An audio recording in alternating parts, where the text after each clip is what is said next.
There is one thing that can ruin any bike ride, and it isn't bad weather or potholes. Saddle pain will happen if you don't get this right, but luckily there is a huge choice available from some brilliant brands. Now, this isn't just for newbies. Even experienced riders can find themselves gritting their teeth after an hour in the saddle, especially if they've changed bikes, changed riding styles, or, let's be honest, haven't thought about their saddle since buying the bike. I've been guilty of this, and I have suffered the pain. But before I tell you what you need to look for, a big thanks to Selle Italia for sponsoring this video and providing all of the saddles that you're seeing today. But don't worry though, the information applies across other brands too.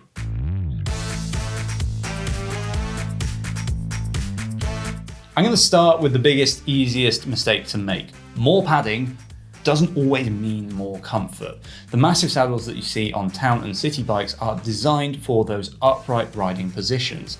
They're short journeys and for when you're not wearing bib shorts with padding built in. Those saddles have their place, but it's not on a road or a gravel bike. That's because we sit on road and gravel bikes very differently, putting pressure on your undercarriage in a very different way. This puts way less pressure through your sit bones, which is why you need to prioritize other things.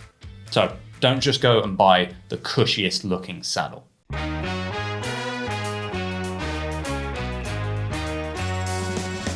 For many years now, width has been seen as the key measurement to look for when buying a saddle, and that's because it's quite easy to measure. Essentially, you sit on something where your backside will leave an impression. Now, most bike shops have a dedicated device for this. Selle Italia uses ID Match, a system which features this tool to measure.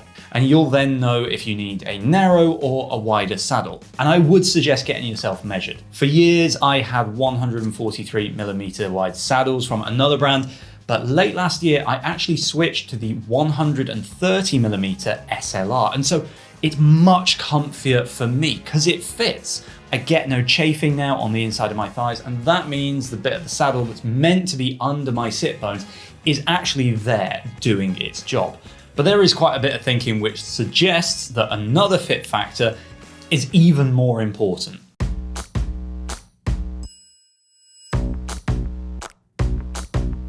And that is shape.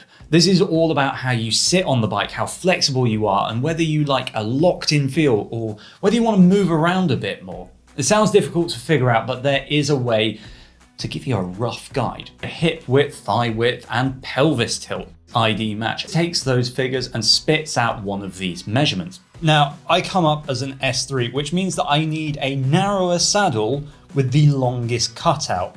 So I can use something like this SLR. It also has a slight curve from the back to the front, so I can get a bit of movement front to back. If you don't have access to that tool, and let's be honest, not everyone will, you can check your pelvis rotation using just a wall and a can-do attitude. Just stand with your heels, butt and back against a flat wall. You're looking for the gap between the lumbar spine and the wall. A big gap means your pelvis naturally rotates forward, which is called anterior pelvic tilt. You likely have a more dynamic riding position. If there's little to no gap, then this indicates you have posterior pelvic tilt and may find you sit in a fixed or static riding position. You may find you fall somewhere in the middle, in which case you have a neutral pelvic tilt. Understanding where you fall on the scale will help you determine which saddle profile is most appropriate for you. Selle Italia, for example, provides saddles for different levels of posterior tilt. This is the Novus, then there's the SLR, and finally the Flight. The Novus is the most curved, which suits riders with no gap or posterior pelvic tilt and who ride a little more statically. The Flight is the flattest option and is designed for individuals with a larger gap or anterior pelvic tilt. If you also have a dynamic riding position and can move around the saddle with ease, the flatter profile is likely to work better for you. Then the SLR has a subtly curved profile and suits those with a neutral fit. It provides a good balance between stability and freedom of movement.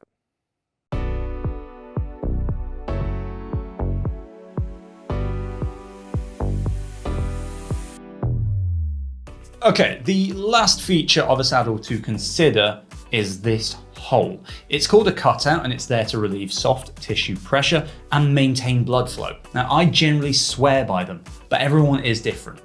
Selle Italia actually builds pressure relief into all of its saddles. They think this is important, but the length of this relief channel is determined by your flexibility. So if you're really flexible, Selle Italia would suggest the longest and widest cutout because you'll be leaning the furthest forward and therefore putting the most pressure on the soft tissue areas. Some brands offer saddles made specifically for men or women based on average anatomical differences. Women's saddles tend to be wider at the back and have a shorter nose to better support the wider sit bones and avoid pressure in sensitive areas. That said, don't feel like you have to go with a gendered saddle. It's not about labels, it is just about what works for you. Plenty of riders find they're more comfortable on a unisex saddle. Just know that women's specific saddles exist should you want to try one. This is something that you really don't want to forget. Bib shorts can make a massive difference to your comfort on the bike. Now, they won't solve all of the issues that a bad saddle causes, but they will help. So it's important to have a good pair of bibs that fit you well. Okay, you might have got the best saddle in the world for you, but it can still be horrifically uncomfortable if you set it up wrong. So don't go skipping this step. You don't want this. It's going to put a load of pressure on the soft tissue here. And you probably don't want this. This will shove all of your weight forward onto your shoulders, arms, and wrists. And that can be equally painful. Somewhere in the middle will probably be best. And the same is true for how far forward or back you put the saddle. Saddle height matters too. If it's too high, you're going to rock your hips from side to side. Too low, you'll lose power and you might end up with sore knees. I should know. My knees love to tell me if my saddle is in the wrong place, and actually this is a difficult bit to get right. I think it's important to remember that your saddle is one of only 3 contact points with your bike. And of those 3, your saddle bears a huge chunk of your weight, especially on longer rides. If it doesn't fit your anatomy properly, you could end up with numbness, chafing, or even long-term injuries. And I really hope this video has helped you to go and find the right saddle for you so you can avoid all 3. Or have you found your dream saddle already? Let us know in the comments. We love hearing what works for different riders. And hey, if you've got any horror stories, we do want those too, because we've all been there. Don't forget to give this video a like if you found it helpful, subscribe if you haven't already, and tap that little bell so that you never miss another cycling tip from all of us here at BikeRadar. Thank you very much.